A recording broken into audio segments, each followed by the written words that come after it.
Après les événements qui opposaient nos héros à Necrozma, Sacha et ses amis ont repris le cours normal de leur vie. Sacha et Lily se rendent au paradis éther pour apporter le déjeuner au professeur Pimprenel et à son Goinfrex. Mais la Team Rocket est là aussi, dans le but de capturer les Pokémon de la réserve. Et quand un nounourson disparaît, tout le monde suspecte les 3 voleurs. Mais ils n'y sont pour rien cette fois, ce nounourson s'est attaché à Jessie et s'accroche à elle. Chelours, toujours décidé à ce que la Team Rocket reste dans sa tanière, arrive et remarque le nounourson. Chelours se rend compte que ce petit Pokémon n'est autre que son petit qu'elle avait perdu, et le ramène donc avec la Team Rocket dans son foyer familial. Quelque temps plus tard, dans la forêt, Sacha et Brindibou rencontrent Tilly et son coéquipier Efflèche. En plus d'être un jeune dresseur, Tilly est le petit-fils du doyen Pictorius et s'entraîne dur pour entreprendre le tour des îles. Quelques jours plus tard, nos amis rencontrent un Évoli sauvage et très joyeux. Celui-ci vient de très loin et a traversé l'océan jusqu'à Alola malgré lui en surfant sur le dos d'un Démenta. Une amitié s'installe entre le petit Pokémon perdu et au taquin. Néphi, remarquant qu'Evoli aime l'eau, décide de l'appeler Sabli avant de le capturer et d'en faire son nouvel ami. Lorsque Sacha retrouve Tocorico, il en profite pour lui demander une revanche. Tocorico accepte et au beau milieu du combat, une faille interdimensionnelle s'ouvre et propulse Sacha et Pikachu dans un monde parallèle où Alola a été détruite par un engloutirant. Là-bas, ils font la rencontre de Dia, un Ultra Ranger qui veut renvoyer cette Ultra Chimère dans son monde avec l'aide du légendaire Zeraora. Sacha lui vient en aide et ensemble, ils affrontent Engloutirant en lançant leurs attaques les plus puissantes, mais ça ne suffit pas. Et grâce à l'intervention de Tocorico de cette dimension, qui leur permet d'utiliser à nouveau leur capacité Z, ils réussissent à renvoyer Engloutirant à travers une Ultra Brèche. Dia peut envisager un futur radieux pour son monde, tandis que Sacha et Pikachu retrouvent le leur. Sacha et ses camarades de classe se préparent à partir en vacances, lorsque Néphi leur annonce la visite d'Ondine et Pierre. Tous sont ravis de faire visiter Alola aux amis de Sacha. Notre futur docteur Pokémon découvre une infirmière Joël de la région et passera la journée à ses côtés pour en apprendre plus sur les soins des Pokémon. Pendant ce temps, Sacha décide de faire visiter l'île au trésor à Ondine. Ils passeront tous une journée inoubliable avec tous les Pokémon de l'île à s'amuser comme des fous. Ils rencontrent aussi des Démenta avec qui ils iront surfer sur leur dos, mais la Team Rocket et leur machine infernale sont de retour pour leur jouer un mauvais tour. Bien qu'ils utilisent de nouveau un méga robot pour tenter de capturer tous les Pokémon, cette vieille méthode ne fait toujours pas le poids contre nos héros qui lancent une série d'attaques surpuissantes sur le trio et les envoient vers d'autres cieux. Après cette longue journée, Ondine, Sacha et Pikachu passeront la soirée ensemble avec Pierre sur la plage. Ce dernier a reçu en cadeau un Guériland de l'infirmière Joël pour le remercier de l'avoir aidé. Ils camperont tous les trois à la Belle Étoile comme au bon vieux temps. Le lendemain, tous les élèves d'Alola veulent continuer de faire la visite de l'archipel pour nos touristes de Kanto. Pierre insiste pour visiter l'île d'Akala, mais il veut surtout rencontrer la belle doyenne Alixia. Un combat s'engagera même entre ces deux passionnés de Pokémon de type roche qui sera interrompu par la Team Rocket encore une fois. Mais Pierre et Alixia unissent leurs forces et ripostent avec une double capacité Z avant que les 3 voleurs ne soient ramenés de force par Chelours et Nounourson dans leur QG. Le court séjour de Pierre et Ondine se termine en beauté par un magnifique feu d'artifice sur l'océan. Les 3 habitants de Kanto se promettent de se revoir très vite et de s'affronter à nouveau. Pour faire quelques recherches, les élèves de l'école Pokémon visitent l'île de Pony où Sacha compte passer sa 4e grande épreuve. Malheureusement, l'île n'a pas de doyen pour le moment et décide donc de défier Tocopisco à la place. Gladio aura lui aussi la même idée que Sacha. Mais en plus d'affronter Tocopisco, qui possède le pouvoir d'entrer en contact avec des personnes décédées, Gladio en profitera pour lui demander de revoir son père disparu lors de ses recherches sur les Ultra Brèches. Nos amis font la rencontre de Polly, une jeune dresseuse mature, tout particulièrement douée pour les combats, et petite fille de l'ancien doyen de l'île. Durant leur séjour, nos amis réussissent à accomplir leurs objectifs. Chris réussit à faire évoluer son Chrysapile en Lucanon et Néphi, elle, s'entraîne autant qu'elle peut et réussit à faire évoluer son Otaka en Otarlette. Pour la féliciter, son amie Ida lui offre même sa propre Oratosélite. Kiawe, après avoir relevé un défi de Tokopisco, recevra aussi en cadeau un Cristal Z, une aérosélite pour Dracofeu. Soudain, le brouillard de Tokopisco se lève sur nos amis. Lorsque l'on s'enfonce dans ce brouillard, la frontière entre ce monde et la réalité est mince, et il peut être difficile d'en revenir. Cette brume n'est qu'une conséquence du pouvoir de Tokopisco permettant de revoir des personnes décédées. Sacha, Gladio, Lily et Barbara se séparent et se perdent dans la forêt, mais grâce à cela, Matoufeu retrouve son vieil ami Mastouf. Barbara, elle aussi, réussit à revoir sa mère et en profitera pour lui dire à quel point elle l'aime et qu'elle lui manque. Pour sauver ses nouveaux amis du brouillard, Polly se rend aux ruines de l'au-delà pour affronter Tokopisco et les ramener dans le monde réel. Ce dernier, voyant la force et la bravoure de la petite dresseuse, fait apparaître son grand-père et désigne Polly comme digne doyenne de l'île de Pony. Après cela, la brume se dissipe avec toutes les personnes du passé. Barbara a pu soulager son cœur triste et en plus, elle rencontre un Shemin qui l'accompagnera jusqu'à la floraison des Gracidés, ce qui lui permettra de changer d'apparence et de prendre son envol. Durant cette expérience mystique, seuls Gladio et Lily n'auront pas eu la chance de revoir leur père. Mais d'après Polly, cela ne veut dire qu'une chose, que leur père n'est pas mort, contrairement à ce qu'ils croyaient, et qu'il est bien de ce monde. Gladio ne perd pas une seconde et s'empresse d'aller prévenir sa mère. Maintenant qu'elle est doyenne de Pony, Polly lui confirme qu'il pourra revenir l'affronter pour sa grande épreuve. Le lendemain matin, tous nos amis sont aux ruines de l'au-delà pour la cérémonie de nomination de Polly en tant que nouvelle doyenne. Après la cérémonie, Polly annonce à Sacha qu'il pourra l'affronter le soir même dans une grande épreuve. Lors de ce match à un Pokémon chacun, Pikachu affronte Bourrinos. Ce dernier étant de type sol est naturellement immunisé contre les attaques électriques de son adversaire. De plus, son talent augmente ses défenses chaque fois qu'il est touché. La situation se présente mal pour notre héros. De plus, Pikachu tombe à l'eau. Cela donnera une idée à Sacha. Il ordonne à Pikachu d'utiliser Vive Attaque pour attirer Bourrinos près du bord de la zone de combat. Il attend que Bourrinos lance une attaque pour l'esquiver et détruire un pilier présent sur le terrain. Une fois ce pilier à l'eau, cela provoque une énorme vague qui s'abat sur Bourrinos. L'eau étant conducteur d'électricité, Pikachu lance une capacité Z et grâce à cette attaque fulgurante, Sacha gagne sa 4e grande épreuve. En récompense, Polly propose à Sacha de choisir lui-même son Cristal Z. Mais il laisse Pikachu choisir à sa place et remporte donc une Métallosélite. De retour sur l'île de Mélémélé, après avoir achevé leur projet de recherche sur l'île de Pony, nos héros ont été suivis par de mystérieux petits Pokémon. Ils découvrent que ces Pokémon se nourrissent de métal et dévorent les objets aux alentours. Après avoir analysé les données récoltées par Motisma, le professeur Chen confirme qu'il s'agit d'une nouvelle espèce de Pokémon qu'il nomme Meltan. L'un d'entre eux s'attache à Brindibou, et le sera d'autant plus lorsque le Pokémon volant vient à sa rescousse contre les griffes de la Team Rocket. Sacha demande à Meltan s'il veut se joindre à son équipe. Celui-ci accepte et se laisse capturer par notre héros. Un soir, en pleine nuit, une ultra brèche s'ouvre et en sort un mystérieux Pokémon. Cet ultra chimère qui se nomme Cancrelove adore les cristaux Z et en a volé à des dresseurs et même à la Team Rocket. Les ultra gardiens sont envoyés en renfort, mais eux aussi se sont fait dérober leurs cristaux Z par ce Pokémon super rapide. Nos héros et la Team Rocket sont dépassés par la situation, mais heureusement, Chelours arrive en renfort et ne semble pas d'humeur câline. Il affronte Cancrelove et réussit à le mettre KO, puis il récupère la Team Rocket et leurs cristaux Z et dégarpille à toute vitesse. Sans le vouloir, Chelours a aidé les ultra gardiens qui en profitent pour capturer Cancrelove, encore à terre à l'aide d'une Ultra Ball.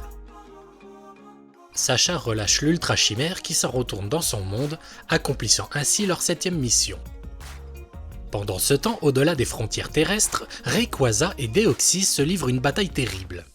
Dans l'action, un astéroïde se détache de son orbite et se dirige droit sur Alola, en plein sur l'école Pokémon.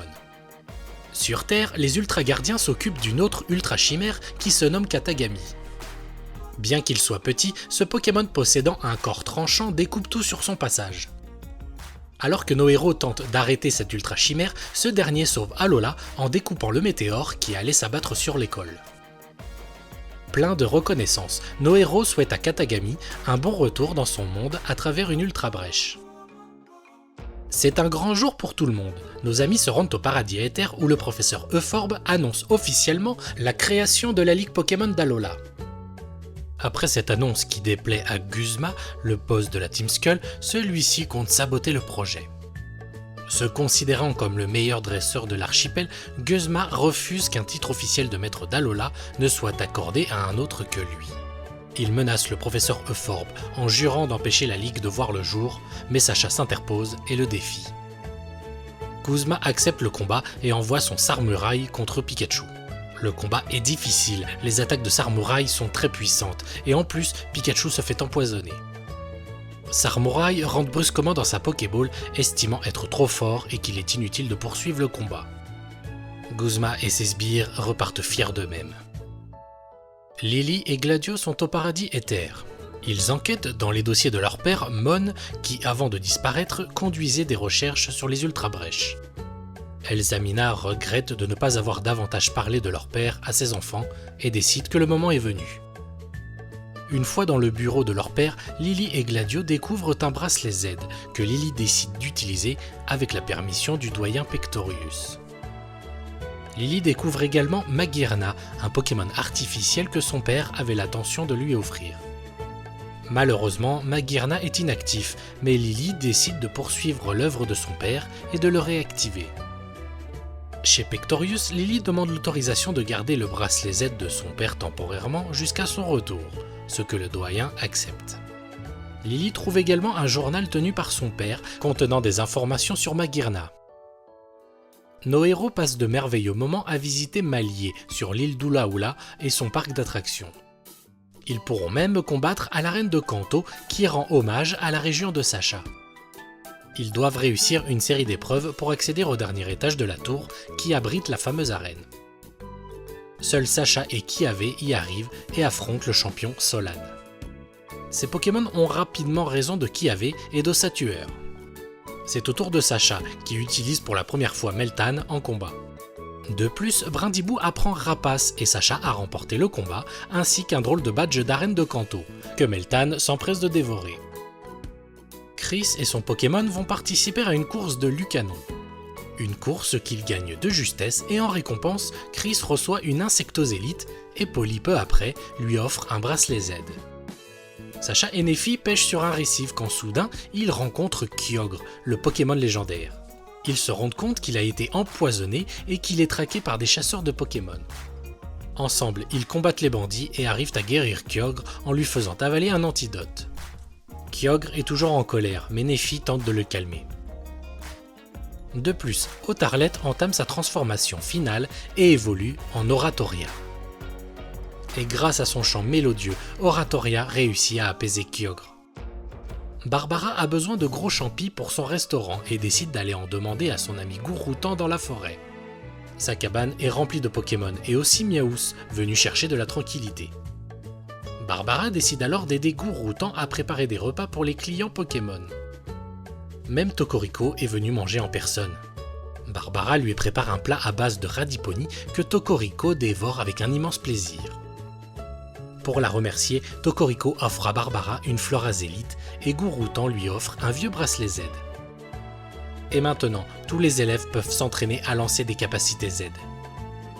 Et ils vont en avoir besoin car la Ligue Pokémon d'Alola approche et l'excitation monte.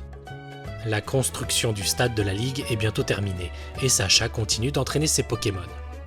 Dans la forêt, un Celebi apparaît et son attention est attirée par les attaques des Pokémon de Sacha.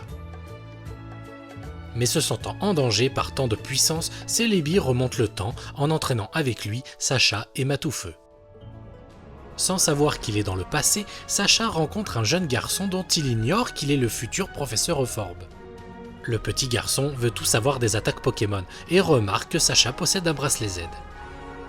Le jeune Euphorbe lui prête sa Pyrosélite pour que Matoufeu puisse lui faire une démonstration d'une capacité Z. Plus tard, en s'amusant avec un Décéliant de dominant, ce dernier offre une pyrosélite à notre héros. Celebi ramène Sacha et Matoufeu dans le présent et ne s'est toujours pas rendu compte qu'il avait changé d'époque. Et grâce à Celebi, l'amitié que se portent Sacha et le professeur dure depuis de nombreuses années. Le professeur Euphorbe a enfin réalisé son rêve, créer la première ligue Pokémon d'Alola. Et c'est dans le tout nouveau stade Manolo que les meilleurs dresseurs s'affronteront sans retenue. En plus d'être le premier champion d'Alola, le vainqueur aura l'occasion de se battre contre le célèbre Royal Mask. Pendant ce temps, sur l'île de Pony, Gladio affronte Polly pour sa 4e et dernière grande épreuve du Tour des îles. Gladio remporte le match et va participer à la Ligue Pokémon. Mais avant, il se met en quête de Zoroark, le Pokémon de son père perdu depuis longtemps. Une fois retrouvé, Zoroark lui montre un souvenir d'enfance confirmant qu'il s'agit bien du Pokémon de son père. Avec lui à ses côtés, Gladio réussira peut-être à retrouver sa trace. Ça y est, le projet du professeur Euphorbe est accompli, et c'est avec un grand honneur qu'il déclare les premiers championnats de la Ligue Pokémon d'Alola ouverts. Et c'est au sein du stade Manolo que 151 dresseurs s'affronteront dans une bataille royale, dont seulement 16 d'entre eux seront qualifiés pour les 8e de finale. Les élèves de l'école Pokémon ainsi que plusieurs de leurs amis sont prêts à donner le meilleur d'eux-mêmes pendant ce tournoi. Les juges sont représentés par les 4 doyens d'Alola. L'affrontement commence et les victoires et les éliminations s'enchaînent à grande vitesse. C'est la fin de la bataille royale et déjà 135 candidats ont été éliminés. Nos héros ainsi que Tilly et même la Team Rocket ont été qualifiés. Et voici les 16 candidats toujours en compétition qui s'affronteront pour atteindre une place en quart de finale. Et le premier match simple oppose Sacha à Sobonne. Alors que Sobonne envoie son Hypnomade, Meltan s'impose à la place de Pikachu. Le scientifique se voit déjà victorieux en pensant que Meltan est trop faible, mais le petit Pokémon dévoreur d'acier se jette sur le pendule d'Hypnomade et offre la victoire à Sacha. C'est ensuite au tour d'Alteo et de son Kangourex d'affronter Guzma et son Cisaiox. Altéo, qui a voyagé à Kalos, maîtrise la méga évolution et s'en sert sur Kangourex. Mais Guzma se sert du bébé Kangourex pour protéger Cisaiox des attaques de Méga Kangourex, ce qui mènera ce dernier à sa perte. Altéo est éliminé, tout comme le directeur Shen face à Tilly et son Raichu. C'est enfin au tour de Néphi et Barbara de s'affronter. Néphi et Oratoria prennent rapidement le dessus grâce à son attaque glace sur son ami Barbara et son Sucrène. Barbara s'apprête à abandonner et à rappeler Sucrène, mais cette dernière refuse de laisser tomber. De plus, son ami Néphi l'encourage à continuer. Barbara reprend confiance en elle et avec Sucrène, elles réussissent à lancer leur première capacité Z, Pétale Explosion éblouissante. Néphi et Oratoria en feront de même et les 2 capacités Z se sont annulées. Néphi lance une attaque décisive qui met fin au combat entre les 2 amis. Les 8e de finale de la Ligue Pokémon d'Alola continuent. Chris et Lucanon sortent victorieux contre Oléa et Rubombelle. C'est ensuite au tour de James et Jessie de s'affronter. Bien entendu, Jessie a ordonné à James de la laisser gagner. James a accepté cette décision, mais Vorasteri réussit à le convaincre de tout donner. Contre Culbutoke, le match est serré, mais c'est tout de même James qui se qualifie pour les quarts de finale à la place de Jessie. Du côté de Kiawe et Ossatueur, ils sont opposés à Margie et son Ectoplasma. Le combat est rude, mais surtout contre Ectoplasma et ses coups malicieux, mais la victoire revient tout de même à Kiawe. Le dernier combat des 8e de finale sera un combat entre frères et sœurs. Lily et Flocon se retrouvent face à Gladio et Noctali. Seul l'un d'entre eux aura sa place en quart de finale. Lily tient tête à son frère et lance même une capacité Z très bien maîtrisée et très puissante, qui projette Noctali dans les airs. Mais ce dernier se ressaisit, et d'une attaque que de fer, il envoie Flocon au tapis. Et c'est Gladio qui remporte la victoire, rejoignant ainsi les 7 autres qualifiés en quart de finale. La suite du tournoi va bientôt commencer. Brindibou et Sacha s'entraînent intensément. C'est alors que Bazoukan et le reste de sa famille font leur apparition pour lui apprendre de l'attaque Danse-Plume. Pendant ce temps, les quarts de finale viennent de commencer. Gladio et son Loup-Garok affrontent James et Vorasteri. James utilise une capacité Z avec le bracelet que lui a prêté Jessie. le choc des deux super attaques s'auto-annule et Gladio en profite pour lancer une lame de roc dévastatrice qui envoie Vorasteri au tapis. La Team Rocket est définitivement éliminée et Gladio rejoint les demi-finalistes. C'est à présent au tour de Sacha contre Tilly. Brindibou entre dans l'arène déguisé en archiduc. Dès le début du combat, Brindibou lance canon-graine en utilisant la pierre Stase qu'il a avalée, mais Archiduc esquive. Sacha lance par la suite une capacité Z, pétale explosion éblouissante, qu'Archiduc réussit également à esquiver en s'envolant dans les airs. Ensuite, il cherche à immobiliser Brindibou avec son attaque Tisombre pour enchaîner avec une capacité Z la redoutable attaque Fureur des plumes spectrales. Brindibou se sert de son déguisement comme d'un leurre pour échapper à l'attaque. Sacha attend le bon moment pour lancer l'attaque rapace sur Archiduc qui lui fonce sur Brindibou avec l'attaque piquée. Le choc tellement violent envoie les deux Pokémon à terre. Seul Archiduc réussit péniblement à se relever. Dan déclare que Brindibou est incapable de se battre et déclare Tilly vainqueur. Le tournoi se termine ici pour Sacha, qui n'en revient pas. Mais soudain, le juge en chef Pectorus prend la parole et remarque que Brindibou n'est pas au tapis, mais simplement endormi. Brindibou se réveille et le combat peut donc reprendre. Archiduc relance l'attaque Tisombre qui immobilise encore son adversaire qui s'apprête à en finir une bonne fois avec l'attaque piquée. Mais au dernier moment, Brindibou lance Danse Plume qui lui permet d'éviter le coup et d'une attaque rapace surpuissante, Archiduc est envoyé au tapis pour de bon. Tilly est éliminé et Sacha continue sa progression dans le tournoi. Les quarts de finale de la Ligue d'Alola se poursuivent. Kiawe et Dracofeu affrontent Chris et Lucanon lors du troisième match. Avec son aérosélite, Kiawe et Dracofeu lancent la capacité Z piqué supersonique qui met Lucanon KO et élimine Chris du tournoi. Et lors du quatrième match opposant Nefi à Guzma, ce dernier neutralise la capacité Z de son adversaire par surprise et gagne le combat. 4 dresseurs sont prêts à participer aux demi-finales de la Ligue Pokémon d'Alola dans des matchs à 2 Pokémon, Sacha, Gladio, Guzma et Kiawe. Le premier match des demi-finales oppose Kiawe à Gladio. Une fois Ossatueur hors de combat, Kiawe appelle Boumata, qui l'emporte sur le Loup-Garok de Gladio. Ce dernier appelle alors son puissant Sylvalier. Gladio transforme Sylvalier en Pokémon de type feu pour lui permettre d'encaisser la capacité Z de Boumata et de vaincre Kiawe. C'est au tour de Guzma et de son Cisaiox d'affronter Sacha et son Matoufeu. Guzma utilise immédiatement demi-tour pour échanger Cisaiox contre Sarmouraï pour reprendre l'avantage du type, et le combat semble bien se dérouler pour lui. Cependant, Matoufeu enchaîne les attaques puissantes et lance de surcroît une terrible déflagration. En voyant l'attaque s'approcher, Sarmouraï fuit et retourne dans sa Pokéball, obligeant Cisaiox à revenir dans la bataille et à encaisser l'attaque déflagration à sa place. Cette attaque s'avère super efficace et Cisaiox est immédiatement vaincu. Il ne reste plus qu'un seul Pokémon de chaque côté, et Sacha envoie son fidèle Pikachu dans la bataille.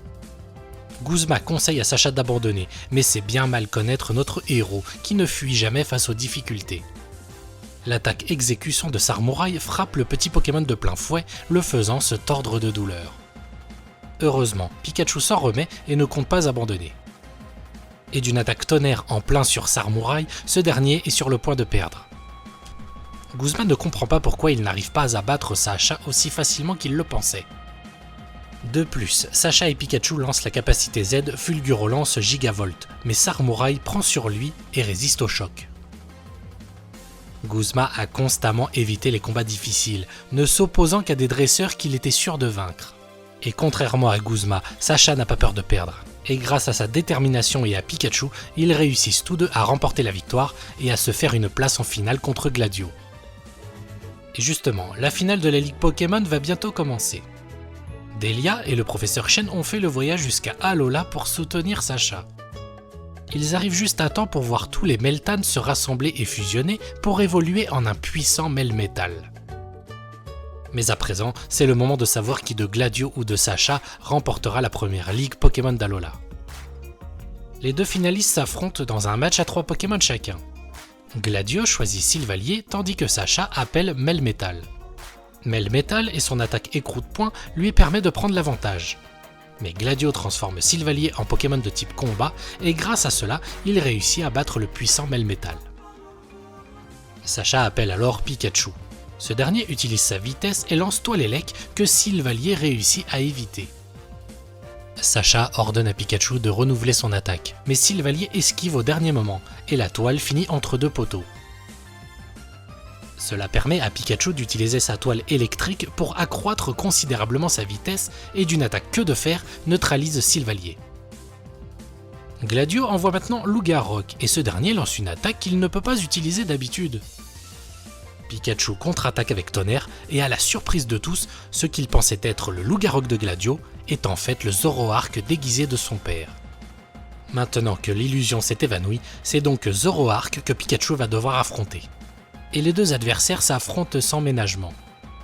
Gladio et Zoroark lancent une puissante capacité Z, appel des ombres éternelles. Mais Sacha lui aussi se concentre pour lancer une capacité Z avec Turbo Charge Bulldozer. Le choc est si violent que les deux Pokémon sont tous les deux incapables de continuer le combat. Les deux dresseurs prennent tellement de plaisir à s'affronter qu'ils partent dans un fou rire. Il ne leur reste plus qu'un Pokémon chacun. Sacha et Gladio décident alors tous deux d'appeler leur Lugarok pour l'affrontement final.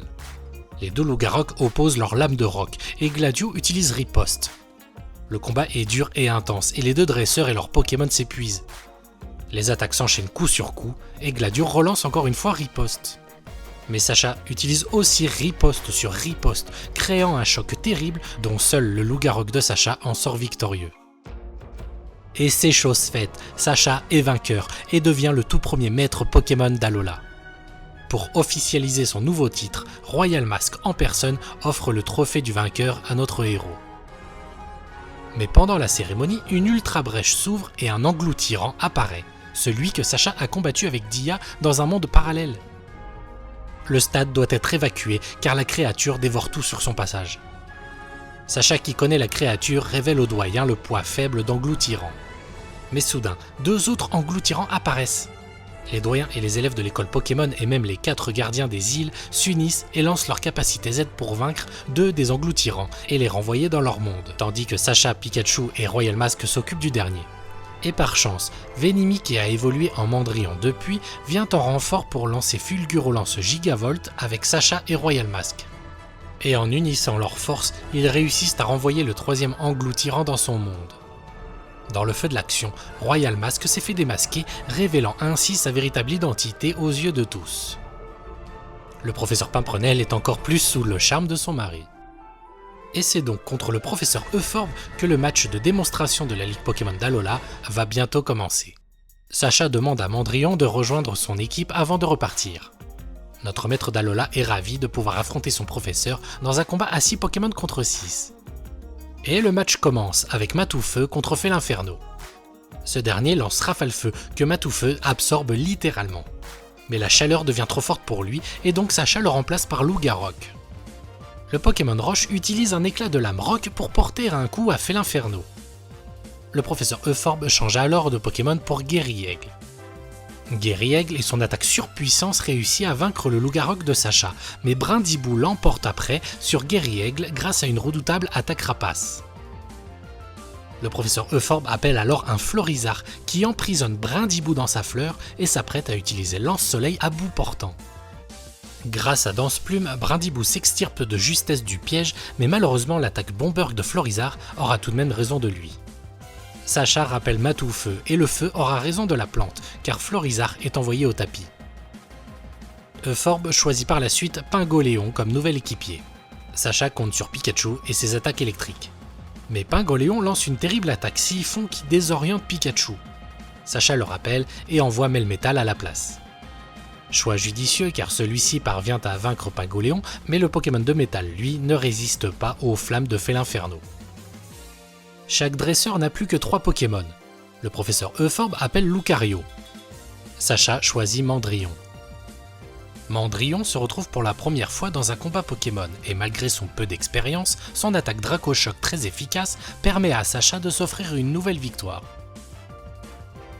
C'est ensuite au tour de Matoufeu de défier à nouveau Félinferno. Durant la bataille entre ces deux Pokémon feu, tout le stade se fait envahir par les flammes. Et lorsque la fumée se dissipe, c'est Matoufeu qui en sort vainqueur. Il a obtenu énormément d'expérience et dans son triomphe, il évolue en Félinferno.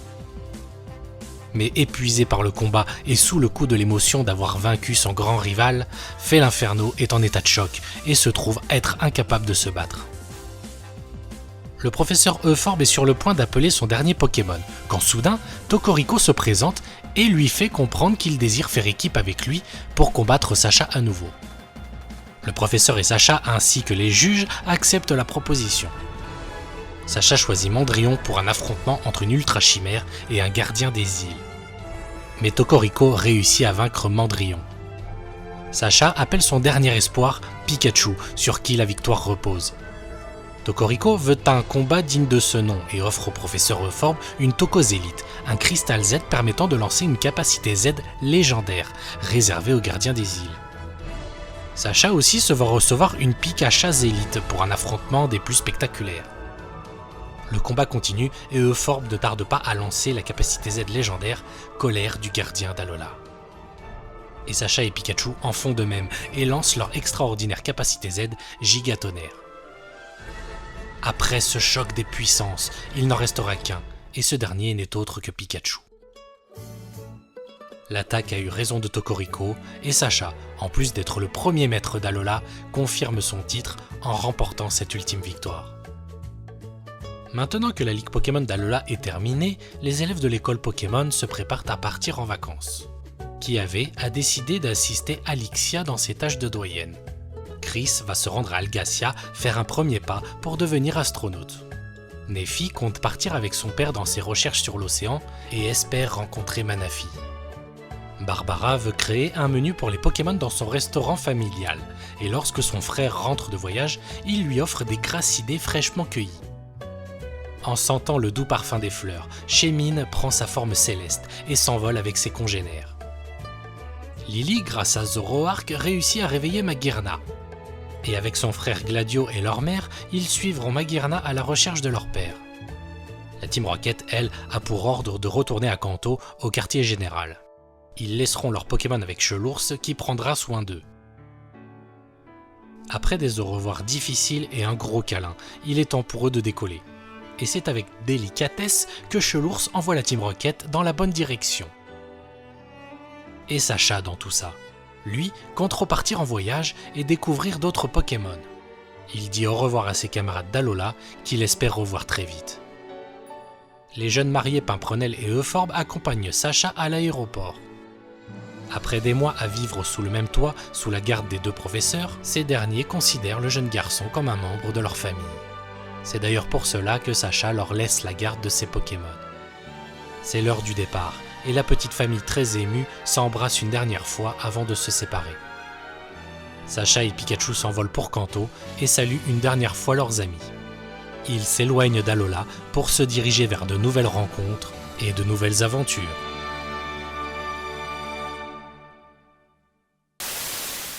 Merci d'avoir regardé cette vidéo et n'oubliez pas de vous abonner. À très bientôt.